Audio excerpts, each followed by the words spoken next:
Okay, we'll try this again. Good afternoon and welcome to the February 8th meeting of the Finance and Government Operations Committee. Before we get started, we want to welcome back Mr. John Zaman from his trip to see his brand new grandbaby, full of hair and beautiful pictures. You're all welcome during our break to ask Mr. Zaman to see pictures. He has lots. I was going to ask you for 5 minutes to show him. Put them on. If you need to take a break, we'll put them up on the TV. There you go. That's great. She's absolutely beautiful. And good to go. Before we get started, councilors, I have a couple of requests to make adjustments to the amendment order, the agenda order tonight. And for folks following along at home or in the audience, here we go. We're going to try to consider items I and L together since they relate to similar property and similar issues. I and L will be considered together. J and K will be considering together. And Councilor Sanchez, unless you object, we're going to try to put your two items together as well. On the back, for folks following along, that'll be items N and Q like Queen. Both are from Councilor Sanchez and relate to something similar, so we'll do those back to back as well. Councilors, do you have any other agenda request changes or other notes that we need to do before we get started? Seeing none, we will jump right in to item A, request for a receipt to be noted on EC 1620, submission of the 5-year forecast. I just want to make a couple of notes here for folks that are following along. And if councilors, we have questions, we can roll through it. Basically, this is the city's 5-year forecast for the next 5 fiscal years. What it does note is that the city is basically on a stable path to move forward. However, we've seen some loss from GRT growth over the in fiscal year 16. From 3.5%, from about 0.5%. And general fund revenues in fiscal year 16 are expected to be about $502 million, about $3.4 million above the general budget, which tells us that our budget forecasters and gurus are doing a decent job of making that work. There's also some additional funding in fiscal year 17 that you can look at there. The larger ones are funding operations for new CIP projects that are coming online, a proposed 1% pay increase for all city employees, $3.5 million for risk fund recovery, and a $4 million request for APD to increase APD sworn count that's been discussed at some length. So if there's any other questions on that, we'll entertain them. Otherwise, we would entertain a motion for it noted. Mr. Chairman? Councilor Sanchez. I have one question for staff regarding, I'm looking at the FY20 deficit, and that looks like that's over $84 million. What was the methodology that was used? I'm always curious every time this comes out because when we look into the latter years, we always have some really huge deficits. For FY18 it's 37 million, FY19 it's 59 million, and FY20 is 84 million. I know that you use some very conservative numbers when we look at doing this, which is good, but it seems like every time we get to that fiscal year we can't operate in a deficit, but these numbers look awfully scary. Mr. Chairman and members of the committee, Councilor Sanchez, that's correct. Mainly it's a function of the way the math works. If we don't solve the budget deficit in that first year, we're compounding it in the calculation in the table for the out years. So this covers FY16 through FY21, I believe, 20. Obviously, we will close the budget gap for FY17. 16 is on track to stay within budget. What we really try to focus on is the recurring imbalance between recurring revenue and recurring expenditures, which at this point is one of the lowest we've seen in several years. It's about 8.4 million that we're projecting. We're always conservative. We have an optimistic, a pessimistic, and a baseline scenario. The baseline is the one we're talking about now, but we're conservative in that revenues we try to estimate based on economic data that's available to us through December. And on the expenditure side, we're a little more generous in that we ask departments to tell us what their needs are and what their expectations are for expenditures. So inevitably there's a gap between the needs and the available resources. And one of my biggest concerns is the issue of the hold harmless agreement. Now that is in place. That's going to have a huge impact on the city revenues. Are we going to have to look at a tax increase or revenue enhancement in the near future to offset some of these deficits? Mr. Chairman and Councilor Sanchez, we've not projected any in this forecast period. I can tell you that number is about a lost it's a loss of about 2.4, 2.3 million per year, which is also compounding. And by the end of this forecast period, it's going to be 12.5 million. So unless revenues grow or we're able to reduce expenditures or take advantage of some of the technological innovations to improve efficiency in the way we do things, I think eventually in some of those out years, 12, 15 million is probably not going to be something the next budget officer and his staff can solve. Thank you. Mr. Chairman, I'll move receipt be noted. Thank you, Councilor Winter. If I may, one follow-up question briefly. I noticed there's one particular note on the GRT adjustments. The most notable thing that the city finance office noted was that we're finally being hit on the adjusted phase outs on the hold harm list that was implemented by the legislature and the governor a few years ago. This year, can you tell us really quickly, this year it's a couple of million and it's expected to be several multiples of that over the next 4 or 5 years and its impact on our budget from the legislature and the governor? Chairman Davis and members of the committee, I'm going to let Jacques Flair, the city economist, add a little bit more to what Chairman Davis, you're correct. It's every year, it's a chunk that's that 2.3, so it'd be, the 2.3 will also grow a little bit. But so it'd be 2.3, 4.6, et cetera. You get there, and that's why you get to $12.5 million by 20. That's the actual reduction over that time that we've lost that we would have had we had the whole tournament. We have a motion on the, I'm sorry, thank you, sir. We have a motion on the floor for receipt be noted. In a second, I think I jumped ahead there. If somebody would be so kind. Thank you, ma'am. Motion in a second. Any other discussion? Hearing none on the motion to receipt be noted on EC 1620. All those in favor, say yes. Yes. Yes. All those opposed? And the motion carries. Thank you. On item B, EC 1628, approval of the recommendation for awards of the personnel hearing officers. And folks, by the way, I want to make a quick note. I should have done this at the top. For those of you who are interested in speaking tonight, our staff have sign-up forms there for items of public comment, either for general public comment or for each individual item on the agenda tonight. If you have a comment that you'd like to add, please get with our staff so that we can accommodate you in our schedule and be sure that we get to recognize you and give you a few minutes. Just like at the city council meetings, we're going to impose a 2-minute time limit on comments initially, and then councilors are welcome to follow up questions from there. So on this item tonight, we have one speaker signed up already, Mr. Charles Arasi. Thank you, sir. Thank you. On this EC, I want to, before I start talking about it, I want to go back a little bit on the last EC that was drawn up for this personnel hearing officers was back in October of 2012. And that was right after the city council established or amended an existing ordinance which established these hearing officers as separate entities. And that ordinance was also amended to require a city council approval for the hiring or the contracting with these personnel hearing officers. Saying that, that EC had a time limit of 2 years. So that meant these hearing officers, 4 of the hearing officers mentioned in here, except for Ms. Durzo, ran it through a 2-year contract in October of 2014. Since that time, those contracts were extended 3 times until the end of August of 2015.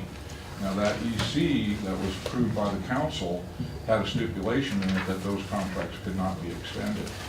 They were done so anyway by the city administration to the tune of several tens of thousands of dollars.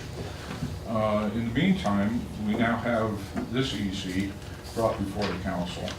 And what, I don't know if the councilors are aware or not, but this covers contracts that were entered into in September of 2015, the 1st of September, to the tune of $100,000, which I believe is in violation of city ordinance, which requires anything over $75,000 to be brought to the city council for approval first.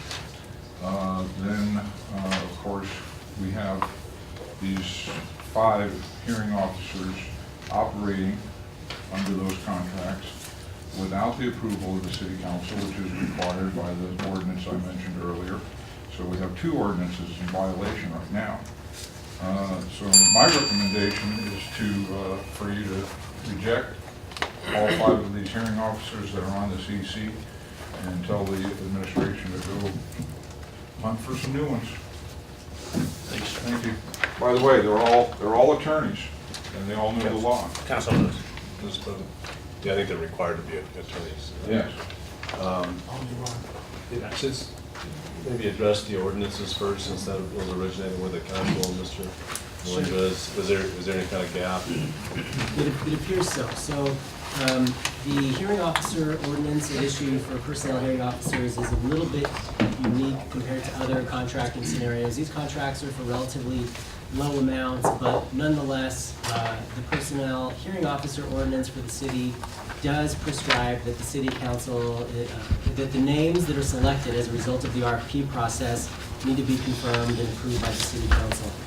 It appears that when the RFP process happened, that city council's approval / confirmation was not immediately sought. However, the EC before you is, in my understanding, attempting to sort of ratify that process. I've spoken a little bit to city legal about this issue, and it appears that it was, and please correct me if I'm wrong, but it appears that it was just an oversight as far as timing with respect to how soon these will get gotten to the city council. So what the council is looking at right now is to review the names that are being submitted that resulted from the RFP process and to vote as to whether or not to accept those.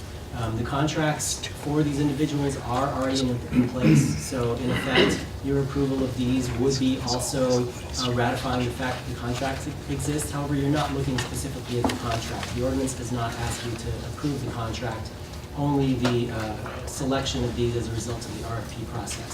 The RFP scores are included in your packet to the extent you want to evaluate those. However, looking at those and talking with city legal about it, it appears that all the contractors were responsive to the RFP. Yes, sir. So I guess of the administration, was there in fact an oversight in timing? And then maybe that's... Mr. Chairman, Counselor, this function is actually delegated by ordinance to the city clerk's office. And just like city council, the administration has a fairly limited role pursuant to ordinance. Our job is to basically take those recommendations and send them on to you. From my understanding, the applicants are the only people that did apply. I believe Ms. Howard's in the crowd, and perhaps she can shed some light on too the timing aspect of it. Madam Clerk, thanks for joining us. Chairman Davis, Councilor Lewis, it was an oversight, and so we wanted to rectify the situation and make sure that we got the EC out as soon as possible. But the RFP went through a very fair process, and everything was vetted. The contracts are in place right now. Mr. Chair, so this is the city attorney. Would you say this is a proper way to rectify the oversight there as far as what we're seeing before us here? And does it solve it? Is it appropriate? Mr. Chairman and Councilor Lewis, I did have the opportunity to look at this today, and I do believe that it is an appropriate way to rectify the oversight that happened earlier in the process. The ordinance says that the council should approve the names that are being recommended.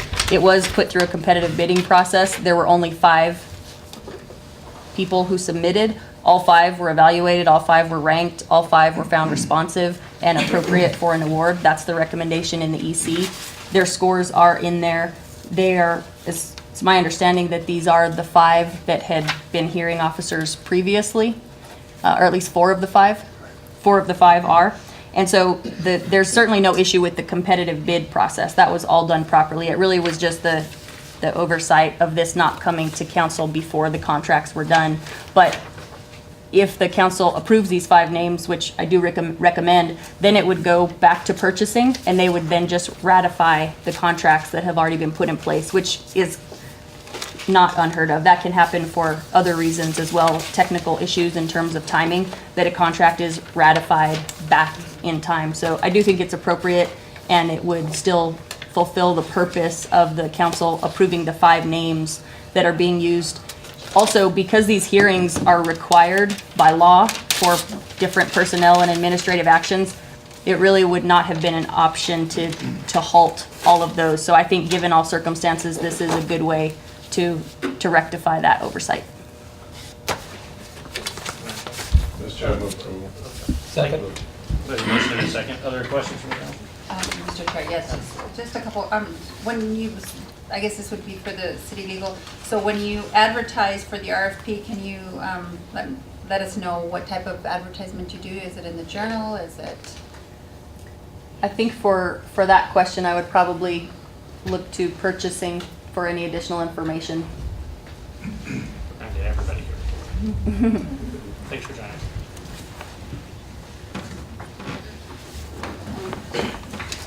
Councilor Kenyon, members of the committee, yes, we do advertise in the Albuquerque Journal for a period of 2 weeks consecutively in our most busiest time, which is the Saturday and Sunday publications. We also run all of our competitive bidding processes or solicitations through our e-procurement system, which is called SICOMnet, and we have over 16,000 vendors or suppliers listed in that supply database, so they all receive that information electronically. And we also do email blasts inviting vendors and suppliers if we don't have enough for a particular commodity or service. So that is how we reach out to the community for solicitations. Any questions? And briefly, if I can, and maybe perhaps, Mr. Hernandez, this might be for you, just so that we can get the options on the record. If the council ultimately votes not to approve this EC, do we essentially go back to start from zero and essentially have a time and place where we don't have a personnel hearing board or personnel hearing officers available to provide that function? What happens if the council says no in this case? Because this is sort of, as I understand, sort of retroactive approval and catch up, if that's right.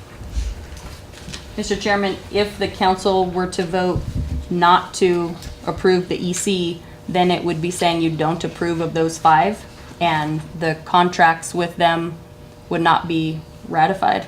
So it could create a situation where we do have that lapse. Thank you. Councilor. Just one clarification, so this EC would follow, just trying to think of the pathway that's following, it would go to the full council at the next meeting for final action, or would? Mr. Chairman, if you moved immediate action, it would go to the council meeting a week from Wednesday. Is that the recommendation, or is there a recommendation for immediate action, or any kind of I think it would be prudent to do that, request? yes. There hasn't been one, but we could have it. Not an official recommendation, I didn't know if there was a request for that. Mr. Chairman, we would request immediate action. I don't think protracting a delay is probably advisable. Councilor's other question, I'm sorry, is that? So, a motion and a second to approve EC 1628. All those in favor? Yes. Yes. All those opposed? And Mr. we have, Chairman, I'm sorry, immediate action. thank you, sir. Second. Okay, and a motion for immediate action and second, any discussion? All those in favor on immediate action for EC 1628, vote yes? Yes. Yes. All those opposed? And both motions carry. Item B with immediate action moves forward. Thank you, councilors. On item C, EC 1630, this is a lease agreement for hangar space at the Double Eagle Airport between Bodie Aero Services and the Albuquerque Police Department. I know we have both the sergeant from the air unit and Deputy Chief Huntsman here to speak to that if we have any other questions. Councilors, you've seen this in your packet, and this essentially allows for currently the police department houses our air units out at Double Eagle Airport, and they're essentially expanding, if I get this wrong, Sergeant, jump at me real quick. We're essentially asking for an amendment to the contract to allow us to house our plane out there as well in a covered unit, if that's correct. Mr. Chair, move approval. Second. Thank you. I have a motion and a second for approval. Any discussion from the council? Yes, sir, Councilor Lewis. So do we have somebody from the department that can? Yes, sir. Sergeant, I know that Chief Huntsman's gonna kick this to you anyway. Sergeant, do you mind coming up and And I'm sorry, would you introduce yourself just for the record? Sergeant Will Taylor, the supervisor of the Albuquerque Police Department Air Support Unit. Mr. Chair, I'm just interested in a few things. Sure. The plane, is it not in a hangar now, or? It is in fact in a hangar. The hangar that was currently, or previously was an agreement with company ASI. That company is no longer in existence. And this is just a, I guess, just a question because I'm interested in, it would seem like this technology from drones, like drone technology, and has the department, have you all been actively involved in just cost just I guess the functionality and cost? It would seem like the technology is getting to the point where it almost could have the same function or similar function. The department has looked and evaluated at the use of drones. There are a lot of drawbacks with them. Limited range, the reception, you do not have a crew on board that can make real-time decisions. Again, you have things like pursuits.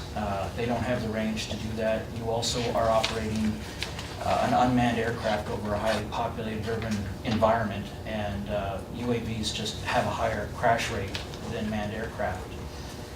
When you've got a crew that's there making decisions, one that's in command of the aircraft and one that's basically doing police duties, it just leads to a safer operation. So that's essentially why we're still using manned aircraft. Would you say, are we using the plane more or less? The plane is used just as much as the helicopter. Its primary mission is daytime support, and it's primarily a daytime patrol platform. And what's the difference in usage as far as the purposes and usages? The aircraft, the airplane has a higher endurance. It can stay up longer. It's less fatiguing on the crew. However, it does not have the capabilities of the helicopter at night.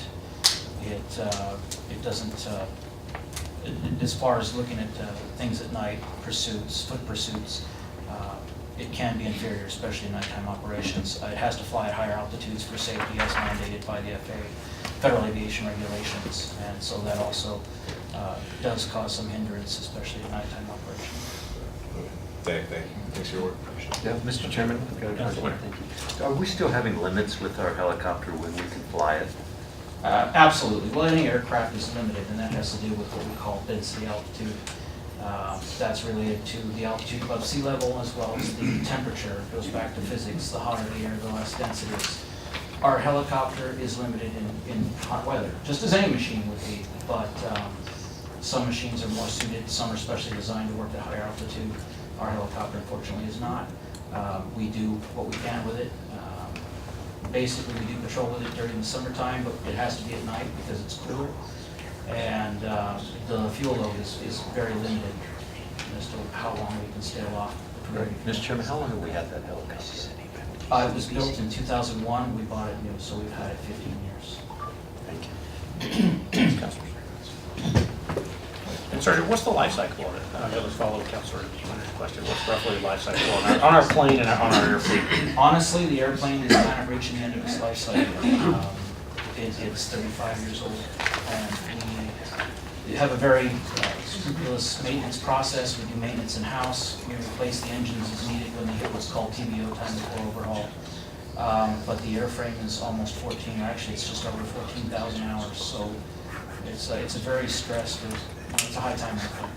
And do we still have a joint air use agreement with the Sheriff's Department? And that's not happening anymore. And roughly, to follow Councilor Lewis's, roughly how often, I mean, I see it over my house a lot, but how often are air units up for our officers in the field? The schedule for the airplane is 5 days a week. The schedule for the helicopter is 6 days a week. The aircraft are on call 365 days a year. So, and I'm going to ask you to speculate on something you may not want to. So this is a one-year term with a option to renew for the plane. Do you think it's possible that we'll need, this plane will be in service for at least another year, but possibly another 4? Absolutely. Thank you, sir. Other questions, Councilor? Thank you, sir. I appreciate that. Thank you. Let me come back to, so we're back on the item C, EC 1630. Hearing no other questions, we take a motion to be approved. We didn't already. We did, I'm sorry. In a second. No other discussion. All those in favor of to approve item C, EC 1630, say yes. Yes. Yes. All those opposed? Hearing none, the motion carries. Carrying that off. Next up, we have EC 1642, item D on your agenda for those of you following along. This is approving a supplemental agreement with Encuentro to operate and expand the International Trade Division program. First up, we do have public comments, so councilors, before we take up ours, I'm going to allow the public to comment. First, Mr. Tad Naminsky. Where'd you go, Tad? Hi, Tad. As a reminder, we put a two-minute limit on public comment with the option for councilors to follow up with you after. So thanks. My name is Ted Naminsky, and well, if we look at on the front page, everything has to do with money, of course. Where this money comes from and where the money goes. And here is on being stated on this subject. Let me read it. The city of Albuquerque, of course, requested additional services from contractor to manage the Economic Development Department's international transportation. And then with State of New Mexico and University of New Mexico in oversight, blah, blah, blah, and so on. Then, if you look at down below, New Mexico, from New Mexico, Texas, and Chihuahua. New Mexico to Texas and Chihuahua. I don't believe it. Texas is in Mexico City. I'm just joking, but it is. I'm reading what is it right here. So, anyway, 120,000 from the city supplemental. This is supplemental. And 25,000 from the county. That's, I assume, supplemental too. So, my question is, how many agents, through how many agencies this money goes and what kind of services they will provide? Here is also mentioned International Transportation Department. So I will know eventually before even get to City Council open meeting. And I will know details, but I'm just giving my concern. Thank you, sir. Okay. And councilors, questions? Did I see Mr. Oakendall here? Somebody economic development. Is this yours? Somebody go there. Councilors, before I start, anything? You had a quick question? We don't say this often enough, but I think Tad had an interesting question. So, out of the original 70, this is appropriating $47,000 for a strategic, for the folks at home, for the strategic planning meeting to help the New Mexico Trade and Higher Education Center in Mexico City. It's an international economic development project that we participate in with some other entities. I realized that it noted that the original $73,000 contract included a portion from Bernalillo County. Has the county been asked to, or are they in the position or interested in participating for this supplemental piece as well to that contract, or is this all lay on our shoulders? Mr. Chairman, at this particular point in time, the city is providing the additional supplement, although there is discussion right now about additional funding from Bernalillo County for the next fiscal year. Okay. Thanks so much. I'd love to see us continue to, if we can find a way to swap those off, so it's not always on our shoulders. So, thank you. Other questions? And then we would entertain a motion to be approved, and we do have a request for immediate action on this if we get that far. We have a motion to approve. Second. And a second. And Mr. Chairman, immediate action. And we have a motion for immediate action. We'll take them both up together, I think. And, I don't think we can. Sorry. all right, Go for we're that close. first. All right, figured we'd get them all, right? We tried. So on a motion to be approved for EC 1642, all those in favor say yes? Yes. Yes. All those opposed? And hearing none, we'll take Councilor Lewis's motion on immediate action. Second. And we have a second from Councilor Winter. All those in favor? Yes. Yes. All those opposed? And that also carries and moving forward. Thank you, councilors, and thank you for helping out. Next, item E, EC 1643, approving a contract for Seedworthy for computer application development assistance for small businesses. Back to economic development. You're going to be popular tonight, I expect. On EC 1643, we're looking for a motion to be approved and no public discussion. Councilors, any questions or a motion? I'm going to approve. Second. We have a motion to approve in a second. Any discussion on the item? Hearing none, I feel like everybody wants a fast track. All those in favor of the Yes. motion, say yes. Yes. Yes. Opposed? Hearing none. Moving forward, and thank you all. Immediate action. Mr. Chair, I'm sorry, do we want Department to? want immediate action on it, please. Okay, No. move immediate action. Thank you. We're going to add an IA for that one, and it's motion and a second on immediate action. The counselors again. Immediate action on EC 1643. All those in favor, yes? Yes. Yes. Hearing no opposition, that carries as well. We're going to have a lot of these with immediate action here. Next up on the agenda, item F, EC 1644, approving a contract for Albuquerque Economic Development for the expansion of the existing business development program. Again, there's a request for approval and immediate action on item F. Approval. Motion to approve and a second. Councilors, any discussion on the item? I'm going to ask one to clarify. Sorry. Might as well stay. The next, how many of these are yours? Any other discussion before we go? Really quickly, and we noted earlier in looking at the contract that this is looking to expand the existing business development program. Specifically, it calls on the city to outreach what we call economic-based companies. 80% of those that y'all are targeting are economic-based companies. Can you help define that for the folks listening? And me? Mr. Chairman and members of the committee, an economic-based company are companies that export more than 50% of the goods or services outside of our area, thereby bringing new money into the community. Because all of the money that we all spend locally on our shoe repair shops and grocery stores and hair salons and every other local serving, the money has to originate someplace else, and it originates outside. So you increase the wealth in the community when you're able to bring more money in from the outside. And this program helps our local companies who are existing already do additional business in exporting goods and services outside. Correct. Thank you. Mr. Chairman, I have one question. Yes, sir. This is a 3-year contract for $300,000 total, $100,000 per year, is that correct? That is correct. Will there be an evaluation after the first year to come back to the council to let us know what progress we've made and if our investment is well worthwhile? Mr. Chairman, Councilor Sanchez will be very happy to do that. This is a program that has helped more than 1,500 Albuquerque companies already to date, and was an EDAC-funded project to enable us to more than double the outreach to our local companies.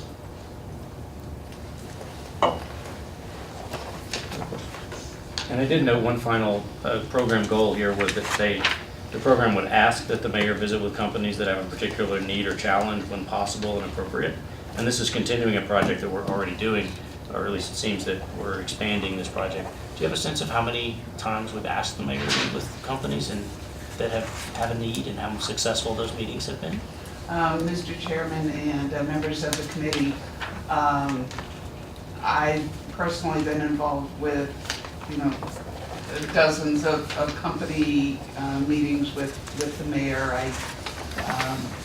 And when he says that something needs to be taken care of, we always find a way, working with the various departments, to make sure that our local companies are taken care of.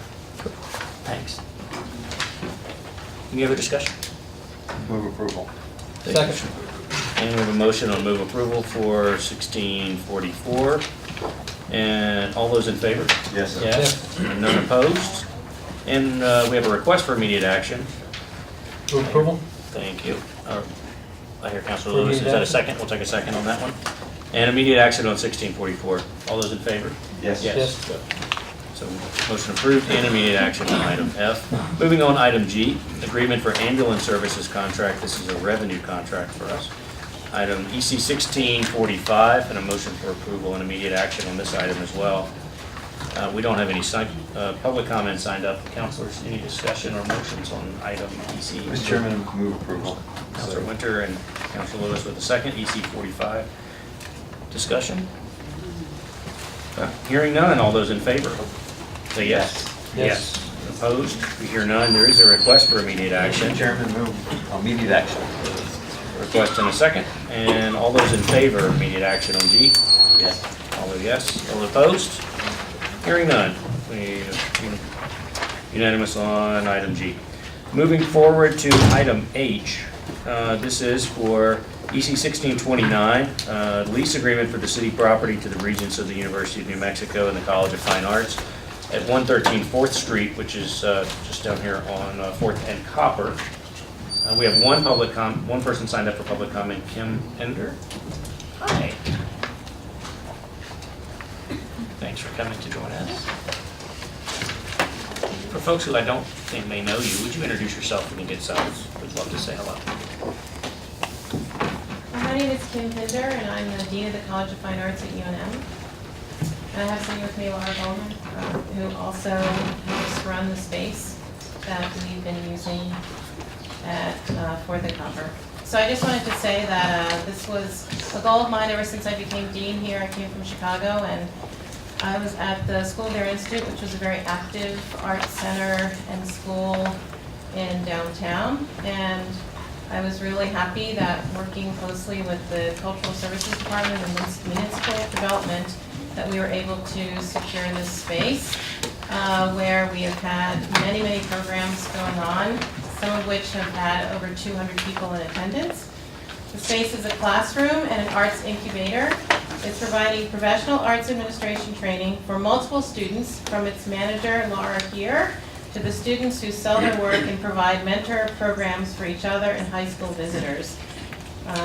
These students now consider downtown even more so an extension of the campus and a lively arts center. And Laura's here because she's actually there in the space every week and managing it as a classroom as well as a place where we've had many activities. So thank you for allowing me to speak, Chairman Davis and councilors.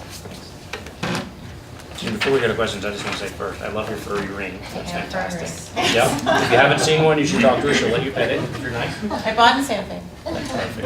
Dana, I have to say, this is a great use for this space. It's a really cool space. I think we were talking earlier, I remember when I was involved with Creative Albuquerque, we got to do this, and it was a great idea to have a facility, a space downtown. But regrettably, I think it was underutilized then for this type of service. And it's great to have some vibrancy, young people on that 4th Street corridor that bring some life there. I know the businesses there greatly appreciate all the traffic at night and the positive influence. As my boyfriend's a curator at a gallery here in town, and I know how much work that goes into these shows to get 80 and 200 people there. So that is a tremendous accomplishment. So thank you for all the work and to bring you in downtown. It's a great idea. And I also have a student here, Liz Shores, who is one of the exhibiting students, and she even hosted 2 workshops for high school students while she was there in the space, which was amazing. Thanks. Mr. Chair, yeah, I would love to come down and visit and just look at that sometime. Very Please do. interesting. We just had an opening Friday, we have a show right now. Mr. Chair, just a question, not related, but kind of related to what you're trying to do. I think it's really positive. I'm excited about it.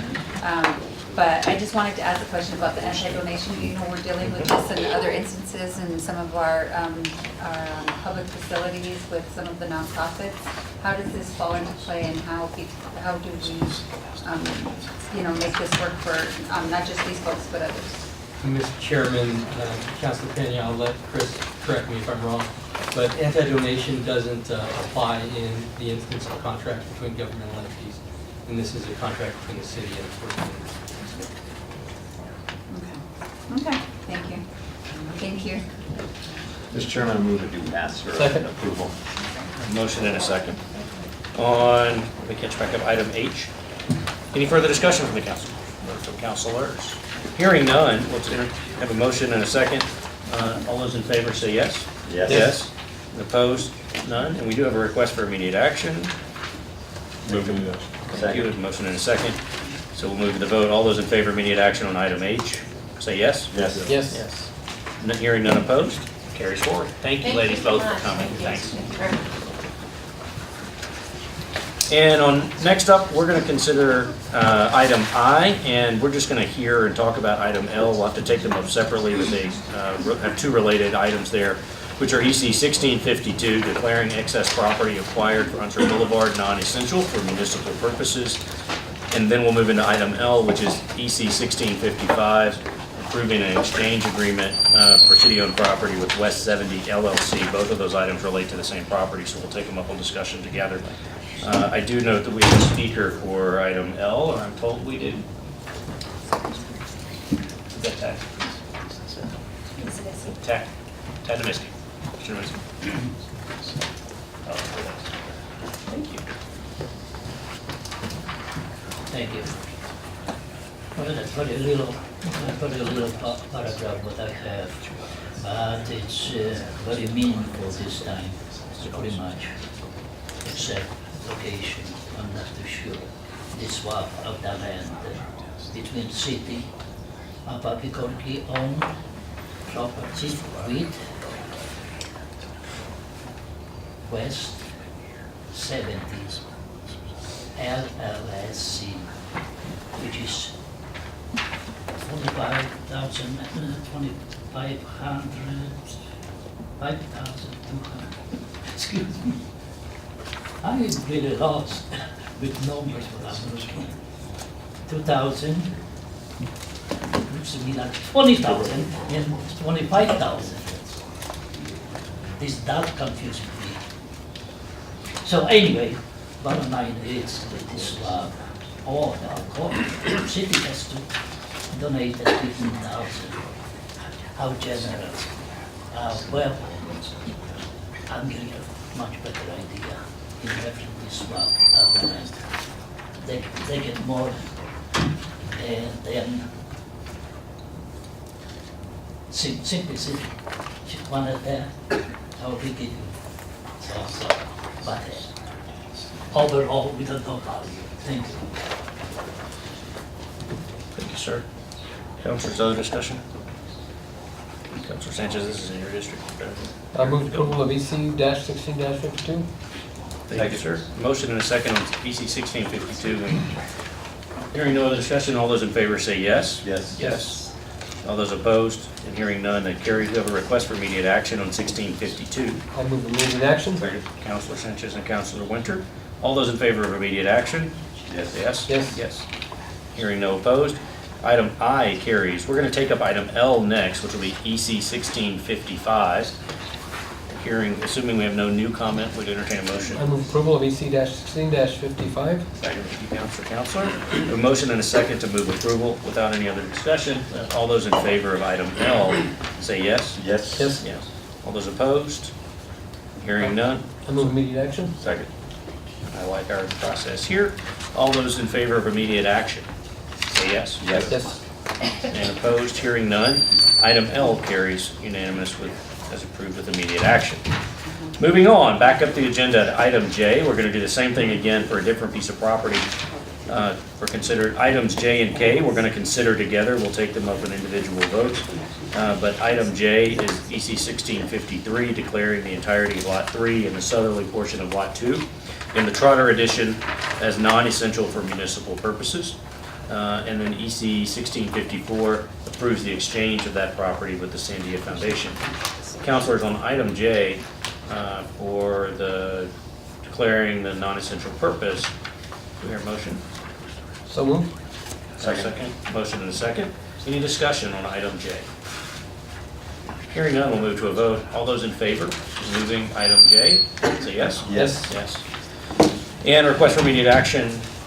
I move immediate action. Second. All those in favor of immediate action on item J, say yes. Yes. Yes. Hearing no opposition, we'll move on to item K.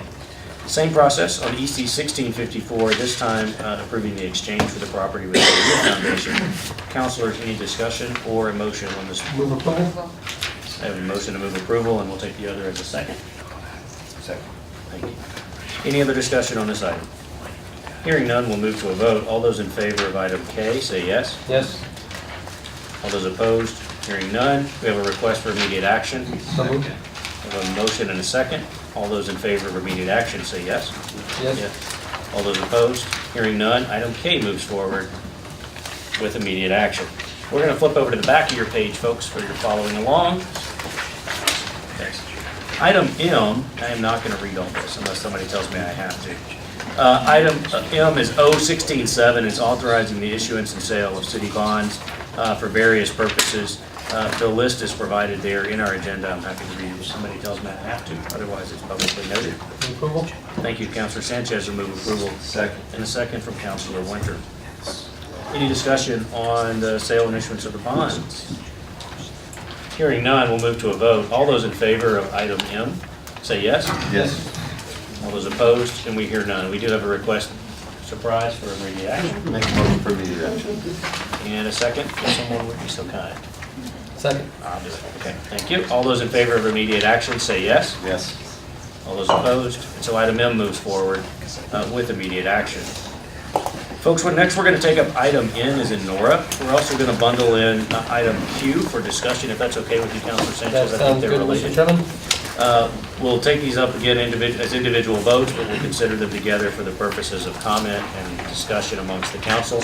I also understand there's a committee substitute for this, but first let's take up, do we have? I'd like to move the bill first, Mr. Yeah. Chairman.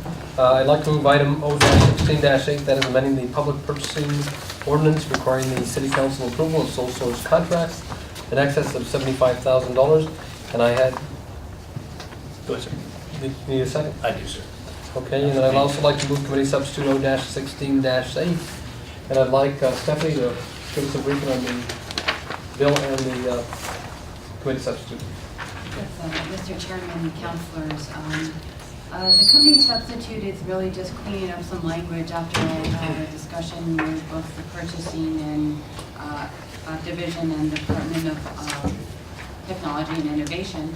It doesn't really change any of the substance of the bill as it was proposed originally. So basically, this will just require that any sole source contract that gets entered into will need council approval if it's over $75,000. This is similar to the requirement for competitively bid contracts. They have to come to council and if they're over that amount. So we've just made the necessary changes to the purchasing ordinance to make that happen. And I want to thank you, Stephanie, and also members of the purchasing department for their work on this legislation. This came about after the issue regarding the TASER contract, where a large amount of dollars were spent. There was some issues regarding this not going out for bid. And I just think that will give more accountability and transparency to the public when they look at these sole source contracts, that people will have an opportunity to look at the website to see what's going on. And there's a protest, they can actually, say, we wanted to bid on this contract. But I just think it's important that we are as transparent as possible on this legislation. Thank you, Councilor. I just want to be sure to give the administration and purchasing department an opportunity to weigh in if you have any comment on this item, since that's how you do business. Mr. President, Councilor Sanchez, I've spoken with city attorney and procurement and the attorneys, and we're satisfied and appreciate the efforts by the councilor. I think that it will be a workable solution, bring about a little bit more transparency, and it's probably a good direction. Thank you, sir. Discussion from the other council? Councilor Sanchez, I just want to say what I think this is a great idea. As I was reading this and meeting with staff today, I sort of had the motion I think a lot of folks have, which is I can't believe we're not already doing this. I think it's a great step toward transparency. And So basically, thank you. we look at what was done at the state level with the Sunshine Portal, and it's worked very well at that level. And I just want to clarify, so if if the city issues or proposes to issue a sole source contract under our, go ahead. Yeah, that would be the resolution. I'm sorry. That's the next bill. Mr. Chairman. Yes. Okay. Urge support. Okay, well, let's do this one first then. All right, so urge support. So we are on the committee substitute. I think we have moved it. We need a second. Second. Thank you, sir. We have a motion and a second. Any further discussion on the committee substitute for O16-8? Hearing none, we'll move forward on the committee substitute. All those in favor, say yes. Yes. Yes. Any opposed? Hearing none, that carries. We're back on the bill. As substituted, we'll have a motion. Urge support. Thank you, sir. Motion to move as substituted, is that what we are?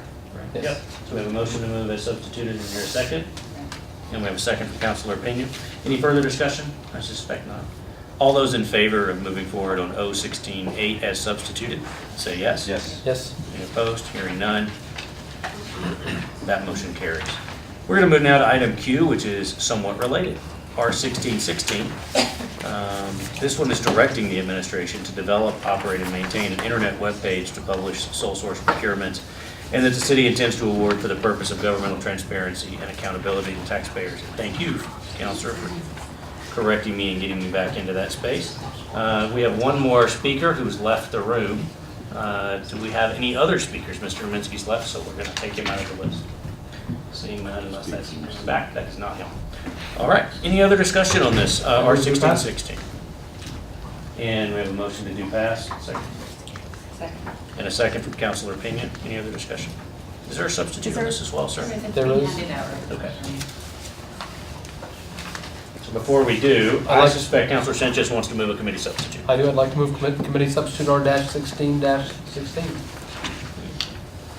And we have a committee substitute for 1616 and a second for Councilor Pena. Any further discussion, Councilor Sanchez?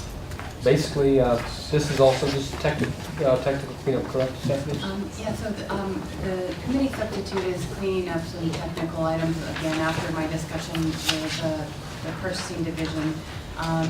This would require the purchasing division post to our ABQ View website information on sole source procurements, including the nature of the service, the amount, and also the justification that was given by the user department. There is a sole source justification form that they have to submit to purchasing before a contract like this is awarded, so that would be also available for people to view. It will also require that any sole source procurements be posted 30 days before they're awarded.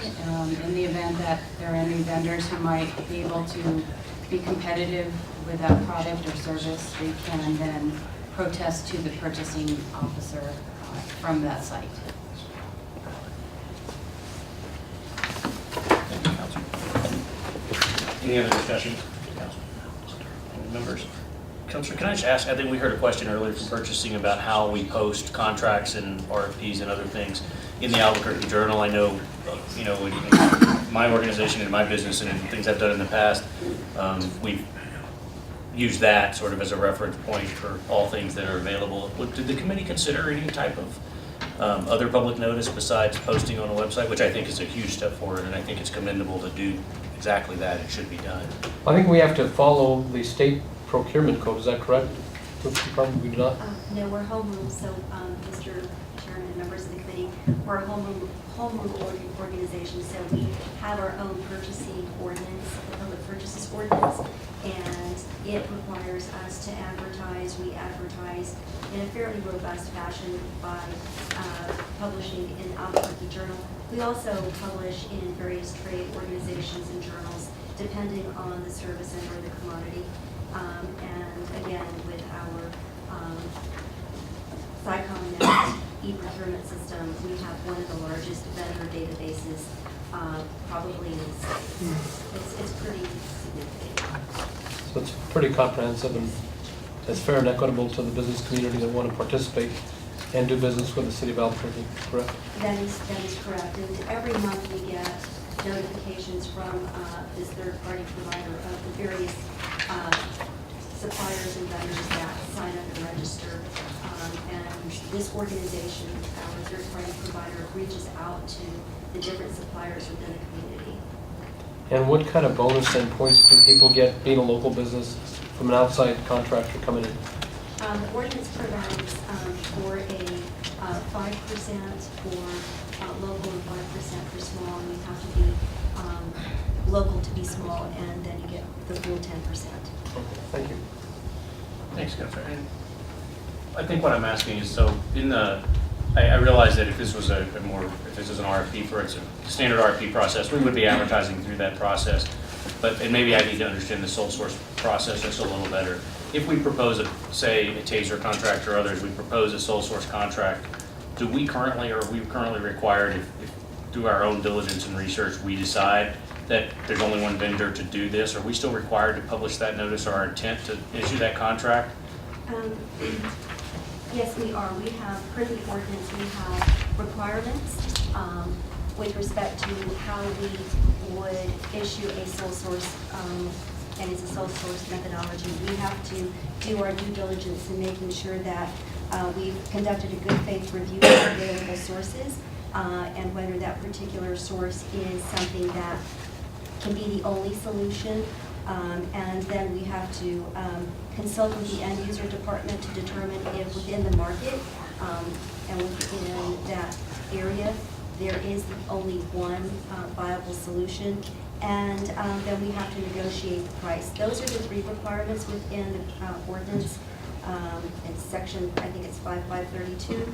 And then we also further that with a more robust justification requirements from our end users with respect to finding out, is this company, does it hold a patent? Does it hold a license that's only specific to that particular commodity? So we do those types of things, and our justification requirement form was enhanced after TASER. So it does require about 8 different items. And so it's fairly significant in terms of what we do now. And of course, all of this is public record, but we haven't posted it on a website, but it's all available to the public. Thanks.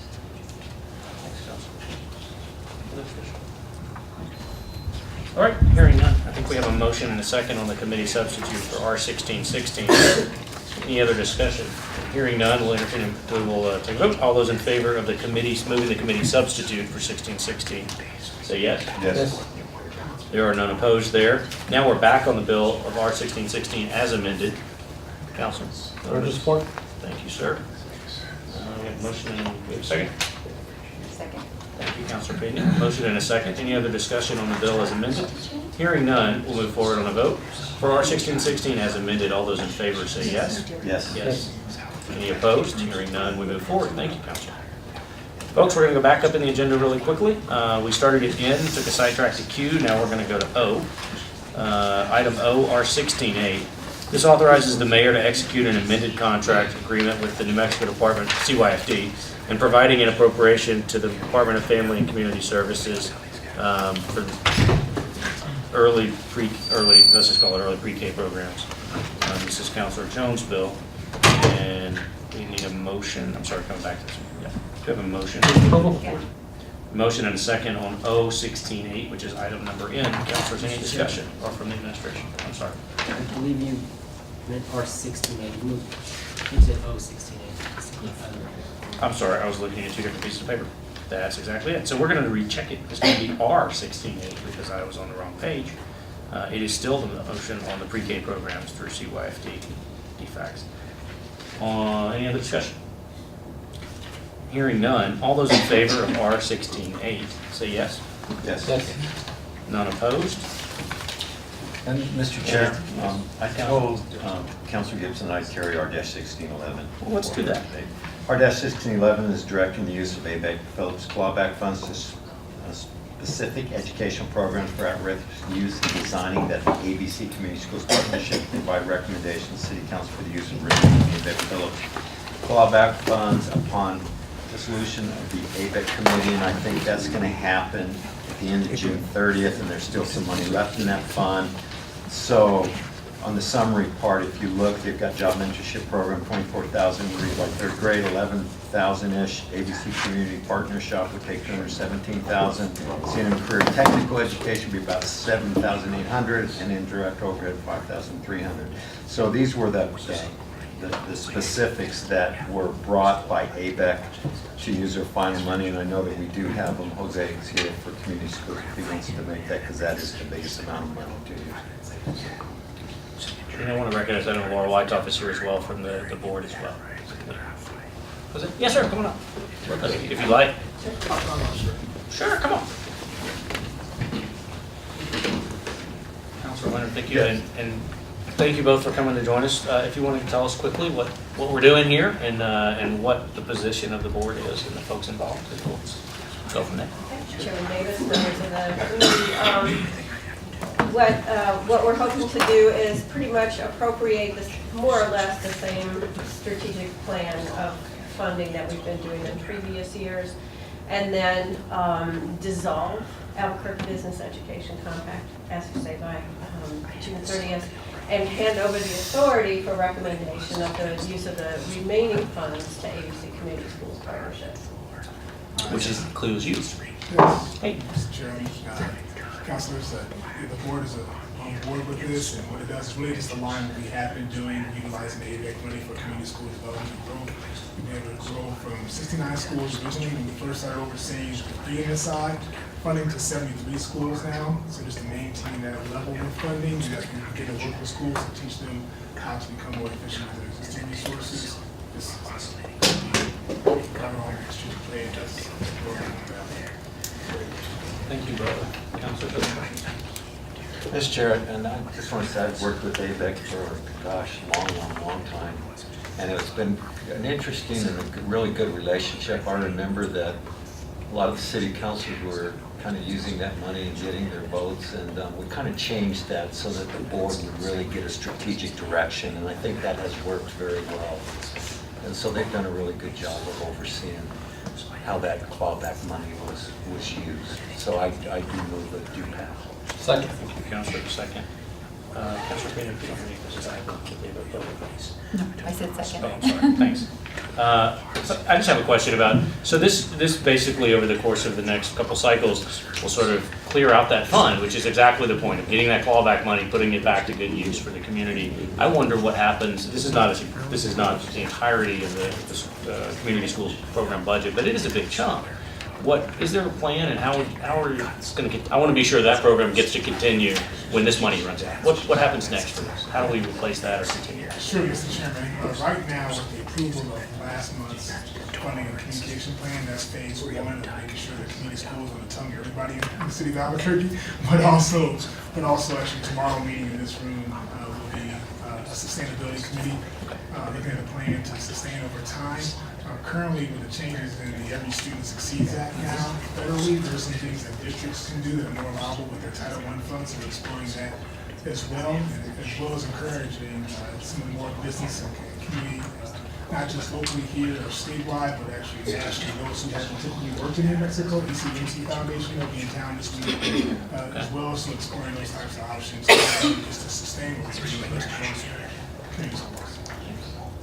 And like I said, I know the council sort of had a tangential association with this project from the beginning, but as we dissolve this and move out of that project, I hope you'll keep us informed. I think this is really critical, and I'm glad to hear y'all are continuing it. Let us know how we can continue to be helpful with children's work. So thank you. So we have a motion and a second on the move.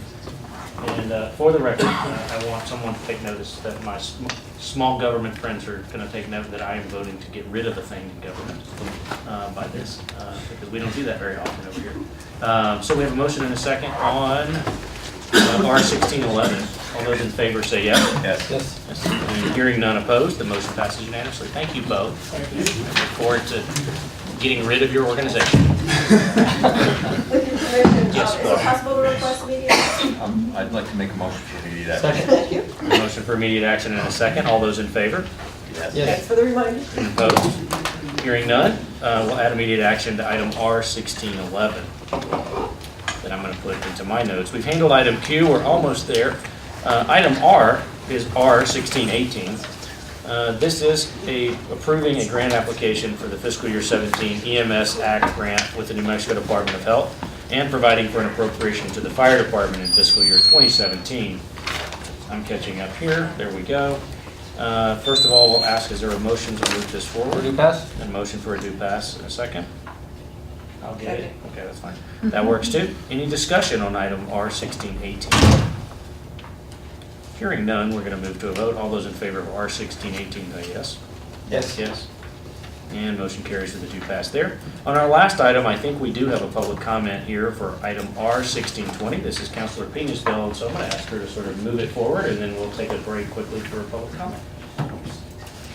So R1620 is adopting an employee recognition program for the city of Albuquerque. I just think it's important. I know that the Water Authority does something similar to this, and I think that really, looking and recognizing some of the efforts and good work of our city employees is really important, especially considering some of the issues that we've had in recent years. I think this would just give people a sense that we really appreciate their work. You know, it's going to consist of a committee, mayor's office, city, others, and then it's going to have a review process, a set of criteria, and then there's just some areas in which they would be recognized in terms of the recognition for performance, human relations, safety, health and wellness, and that's about it.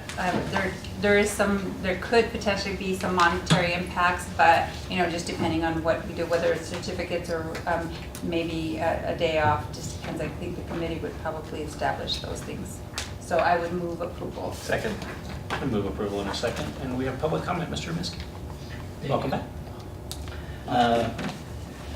Anyway, I have no issue, but I have issue with city of Albuquerque employee recognition program guidelines, which says safety and heroism. That tells me that is safety that APD officers, of course, I can recognize because the fire department, paramedic, and lifeguard, swimming pool. So, well, what job they doing? They just doing that's what they get paid for the job what they doing. That's not country club job. And they know better. If they don't do it right way, they first face it.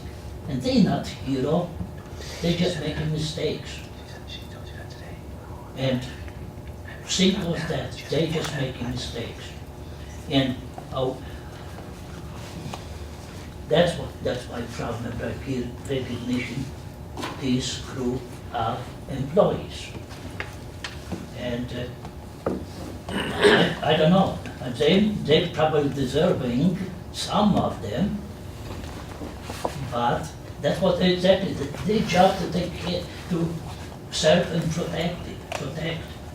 Lifeguards, they're watching all the time. That's their job. They sit there and watch. In some situation, right? Simply they have to act them. So, fire department, I can recognize here, well, chiefs are different battalion chiefs, two, Sanchez, 95. Mr. Chairman, I think his time has expired. Is that our time or our 30 seconds? Mr. Miski, thank you. Mr. Chairman. So anyway, Thank you. they have policy. They told me I'm not gonna put my men. So they just let it burn it as long. Thank you, Mr. Miski. Tomorrow won't get hurt. Thank you. Thank you. Mr. Chairman, thank you for your comments, I appreciate it, but I just think that, you know, in any place of employment, when an employee goes above and beyond their job, I think that they should be recognized in some form or fashion, and this is really small in terms of the recognition that they could potentially receive. And I just really want to thank Stephanie for putting this together for me. Thank you for all your work on it. I move approval. Second. Move approval. So just one quick question. This doesn't preclude departments from continuing to do their own program. This just creates a citywide Yes. program and on a more regular basis. Yes. Is that right? Yes. Thank you. Great. Any other discussion? Hearing none, we have a motion and a second to move R1620 from Councilor Pena. All those in favor say yes. Yes. And a do pass on R1620. Seeing no other business on the agenda, this meeting is adjourned. Thank you all for joining us.